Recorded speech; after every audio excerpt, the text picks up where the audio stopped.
माहवारी या हैज की बंदिश, अमीनोरिया।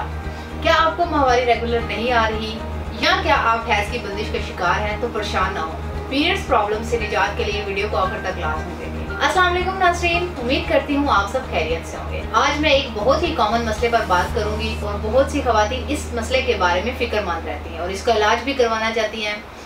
आज मैं बात करूंगी अमीनोरिया के बारे में, यानी हैज की बंदिश या माहवारी का कम आना या माहवारी का बिल्कुल बंद हो जाना। प्रोग्राम से पहले मैं तमाम खवातीन को खास तौर पर कहूंगी कि अगर आप किसी भी ऐसे मसले का शिकार हैं तो इसका फौरन इलाज करवाएं, क्योंकि खवातीन के रिप्रोडक्टिव सिस्टम में अहम मसले की वजह से वो औलाद की नेमत से महरूम हो सकती हैं। यानी ऐसी खवातीन जो अपने मसले का इलाज नहीं करवाती वो बांझ भी हो सकती हैं। अपने किसी भी मसले से मुतल्लिक मालूमात के लिए स्क्रीन पर दिए गए नंबर्स पर राब्ता कर सकती हैं। तो सबसे पहले ये जानना जरूरी है कि अमीनोरिया कहते किसको है। अमीनोरिया एब्सेंस ऑफ मेंसेस है, यानी फीमेल में मेंस्ट्रुअल का साइकिल अगर रुक जाए या स्टॉप हो जाए या बहुत ज्यादा डिले हो जाए, यानी पीरियड्स 2 माह या 4 माह इवन 6 माह तक मुसलसल ना हो तो इसे अमीनोरिया कहते हैं। यानी हैज का ना होना अमीनोरिया कहलाता है। अमीनोरिया दो तरह का हो सकता है, प्राइमरी अमीनोरिया और सेकेंडरी अमीनोरिया।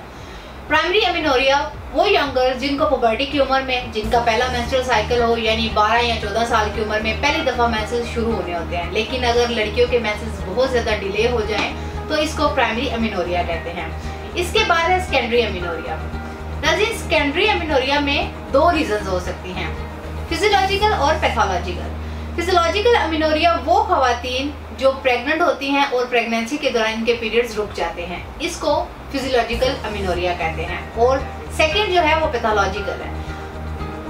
पैथोलॉजिकल अमीनोरिया में वो खवातीन जो बच्चों को फीड करवाती हैं उनके पीरियड्स भी डिले हो जाते हैं और कभी कभी बहुत ही महीनों बाद आते हैं। इसके अलावा मेनोपॉज यानी वो खवातीन जिनके मेंसेस 40 साल की उम्र के बाद बंद होने होते हैं, लेकिन रिप्रोडक्टिव सिस्टम में किसी मसले की वजह से 30 साल के बाद ही माहवारी बंद हो जाए तो ये भी पैथोलॉजिकल अमीनोरिया ही कहलाएगा।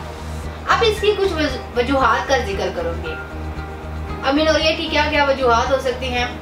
वो खवातीन जिनको पीसीओएस का मसला हो, यानी ओवरीज या यूट्रस में सिस्ट मौजूद हो, ऐसी खवातीन में माहवारी कम होती है। इसके अलावा थायराइड का डिजास्टर यानी थायराइडोथेरोनाइन यानी T3 और T4 थायरॉक्साइन हार्मोन्स कम मिकदार में रिलीज हो तो भी औरत को पीरियड्स खुलकर नहीं आते। इसी तरह अगर FSH या LH हार्मोन्स भी कम मिकदार में रिलीज हो तो औरत की माहवारी बंद हो जाती है। या वो लड़कियां जिन्हें माहवारी हुई ही नहीं, इन हार्मोन्स की डेफिशिएंसी की वजह से इन्हें माहवारी शुरू ही नहीं होती।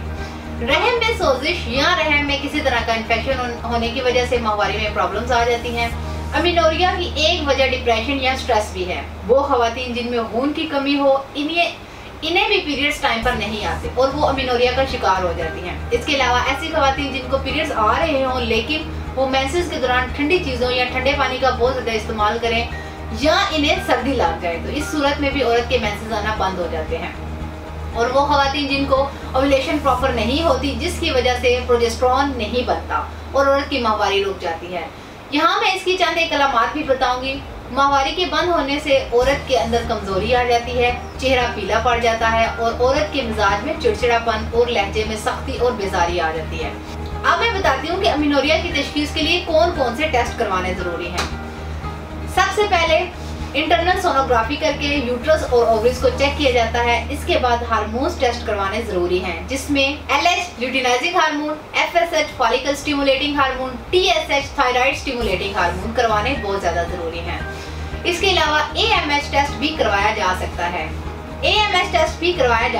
इन तमाम टेस्ट के बाद जिस जगह पर मसला आ रहा हो उसका इलाज किया जाता है, क्योंकि अमीनोरिया खुद एक बीमारी नहीं है बल्कि ये औरत के रिप्रोडक्टिव सिस्टम में किसी जगह पर खराबी की वजह से पैदा होती है। अगर इस खराबी को खत्म कर दिया जाए तो औरत के पीरियड्स को रेगुलर किया जा सकता है। नाज़रीन, अब इसके हर्बल तरीका इलाज के बारे में बताती हूँ। इन तमाम अलामात और वजूहात को मद्देनजर रखते हुए तासीर दवाखाना एंड तासीर herbal pharma private limited registered के शोबा रिसर्च में क्वालिफाइड और तजर्बाकार हुक्माने हकीमों डॉक्टर तारिक महमूद तासीर की ज़ेर सरपरस्ती मुख्तलिफ किस्म की कीमती जड़ी बूटियों पर तहकीक के बाद अमीनोरिया की तमाम वजूहात को मद्देनजर रखते हुए कामयाब और बेहतरीन नताइज का हामिल हर्बल इलाज मुतारिफ करवाया। इस इलाज से वो खवातीन जिनको हैज़ की बंदिश हार्मोन्स में कमी पेशी की वजह से है, ये तमाम हर्बल अद्वियात हार्मोन्स को मुतवाजन करती हैं जिससे माहवारी रेगुलर आती है।